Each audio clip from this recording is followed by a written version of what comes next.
বিসমিল্লাহির রহমানির রহিম। আলহামদুলিল্লাহ, সালামুন আলা ইবাদিহিল্লাযিনা আসতাফা। ইন্না হাযাল কুরআন। শুনছেন কিয়ম কুরআনিক মেসেজ ইউটিউব চ্যানেল। সালাম জানাচ্ছি আপনাদের সকলকে, সালামুন আলাইকুম। অভিনন্দন জানাচ্ছি আজকের ভিডিও দেখার জন্য। আজকের ভিডিওর প্রসঙ্গ আপনাদের প্রশ্নের জবাব। বিগত দিনে যা প্রশ্ন করেছেন, আমি রোজা সম্পর্কে কথা বলছি, কিন্তু এই প্রশ্নগুলির উত্তর দেওয়া আমি প্রয়োজন বোধ করছি, যার জন্য আজকে আপনাদের প্রশ্নের জবাব দিচ্ছি। তবে অপ্রাসঙ্গিক কোনো প্রশ্ন করবেন না। এক ভাই প্রশ্ন করছেন, অবকাদো খাচ্ছেন, এটা তো আল্লাহ বলেনি, এটা কি গুনাহ করছেন কিনা? ভাই, আল্লাহ, নবী এবং আল্লাহর হুকুমের উপরে কথা বলবেন না এবং ঠাট্টা বিদ্রুপ করবেন না, প্রথমষ্ট হবেন।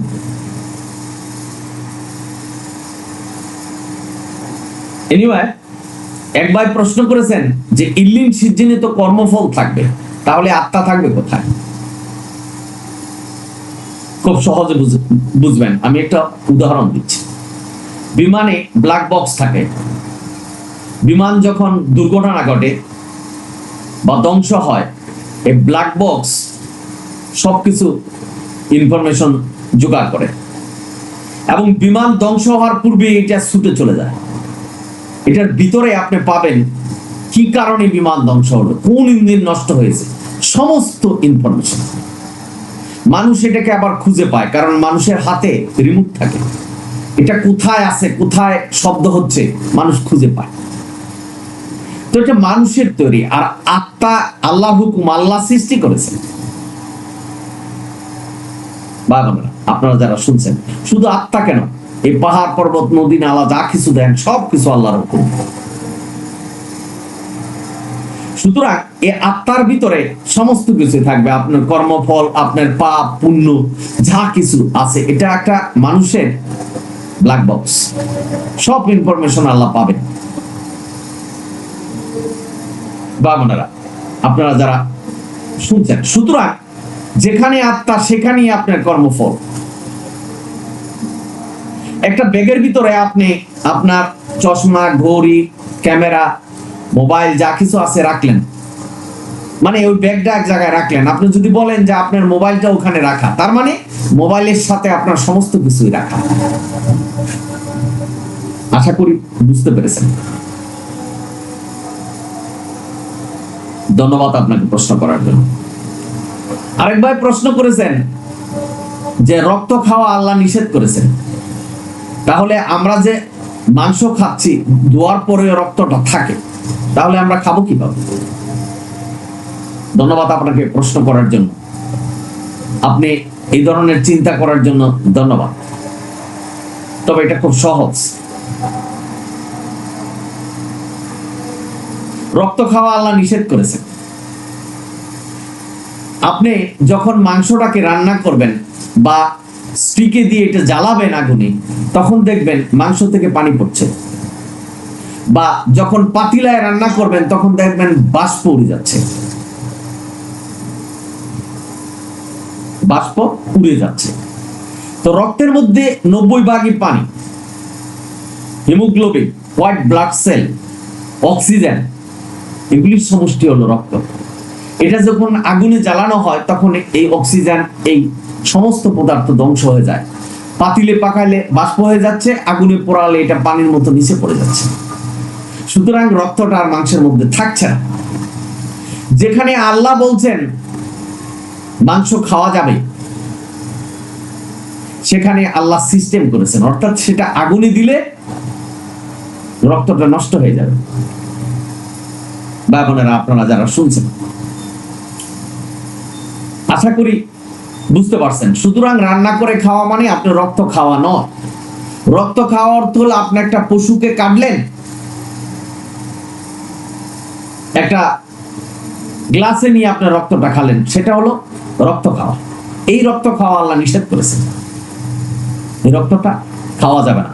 বা অনেক দেশে, পৃথিবীর, আপনি যদি কোরিয়া ভ্রমণ করেন বা অন্য কোনো দেশে ভ্রমণ করেন, সেখানে দেখবেন রক্তটাকে রান্না করে খাচ্ছেন।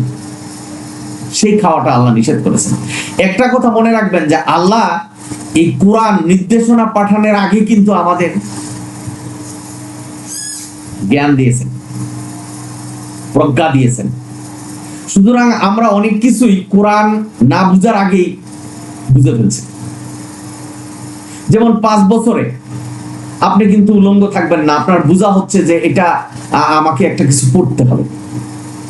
আগুনে হাত দিলে হাত জ্বলে যাবে, এটা বুঝছেন। এটা কোরআন বুঝার আগেই এই জ্ঞান থেকে আপনি বুঝে ফেললেন। আমাদের এই জীবনে অনেক কিছুই কোরআন মানে না শিখেই আমরা বুঝি। বাবানেরা, আপনারা যারা শুনছেন, অনেক কিছু আল্লাহ আমাদের প্রজ্ঞার মাধ্যমে জ্ঞান দিয়েছেন। এটা আমাদের যখন আল্লাহ সৃষ্টি করেছেন, বেসিক নলেজটা আমাদের দিয়ে দিয়েছেন। এই সৃষ্টির সাথে এসেছে, আমাদেরকে অন্ধ বধির করে পাঠায়নি। সুতরাং এই মাংসটা যখন রান্না করে খাবেন, তখন এটার মধ্যে রক্ত থাকে না, রক্তের কোনো স্বাদ পাবেন না। সুতরাং যেভাবে রান্না করে খাচ্ছেন বা পুড়িয়ে খাচ্ছেন, নিঃসন্দেহে খেতে পারেন, এটা কোনো গুনাহ হয় নাই বা রক্ত হয়। ধন্যবাদ আপনাকে আবারও প্রশ্ন করার জন্য। আরেক ভাই প্রশ্ন করেছেন যে যাদের মৃত্যু হয়েছে তাদের কিয়ামত আরম্ভ হলো। যাদের কাছে শুনছেন, যে মোল্লাদের কাছে শুনছেন, তারা মিথ্যা বলছে, আপনাকে প্রতারিত করছে। কারণ কিয়ামত শব্দের অর্থ হলো ধ্বংস হয়ে যাওয়া। আল্লাহ ছাড়া, তার কুরসি ছাড়া সমস্ত কিছু ধ্বংস হয়ে যাবে।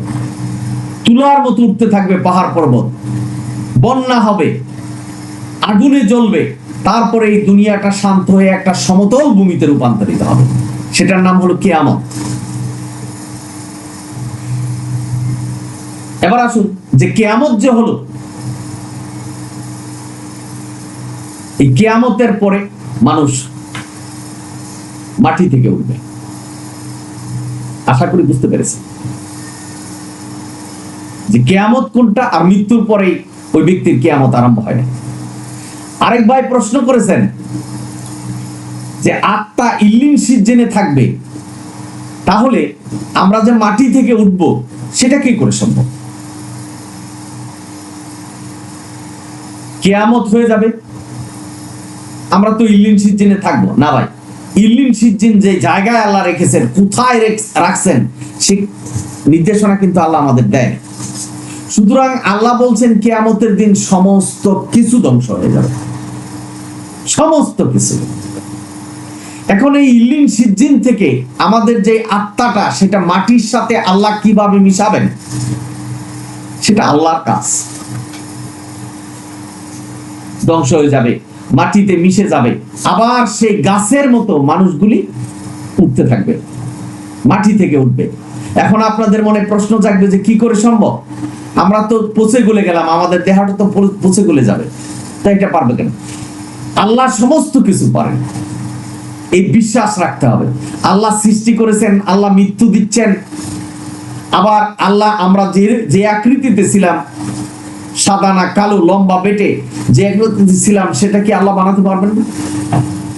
অবশ্যই পারবেন। এই বিশ্বাস আল্লাহর প্রতি রাখতে হবে। সুতরাং আপনি যে আকৃতিতে ছিলেন, সেই আকৃতি থেকেই ওই রকম ভাবেই উঠবেন।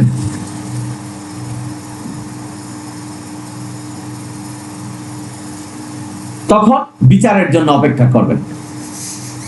ভাই বোনেরা, আপনারা যারা শুনছেন, আশা করি বুঝতে পেরেছেন। সুতরাং যার মৃত্যু হয়েছে সেই তারিখ কিয়ামত আরম্ভ হয়ে গেল, এটা নয়। পৃথিবীতে মানুষ আসছে, আবার চলে যাবে।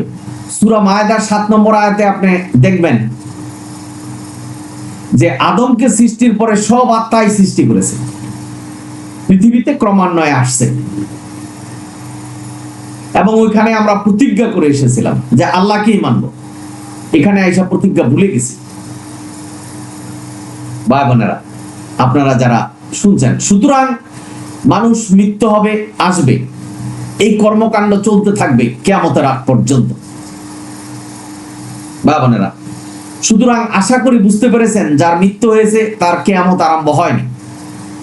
আর মাটি থেকে কিভাবে উঠবেন সেটা আল্লাহ করবেন। অর্থাৎ ইল্লিন সিজ্জিন হয়তো ভেঙে গিয়ে এই মাটির মধ্যে আত্মা বিস্তার লাভ করবে, সেখান থেকে উঠবেন। এটা বুঝতে হবে প্রজ্ঞা, যেহেতু মাটি থেকে উঠবে বলছেন, সুতরাং এটা মিশ্রিত হবেন। আত্মাটা বা আল্লাহ করবেন, এটা আল্লাহর কাজ, আল্লাহ সমস্ত কিছু করতে পারে। কোরআনে যেটা বলা হয়েছে সেটাই আমাদের বিশ্বাস করতে হবে। কিভাবে হবে?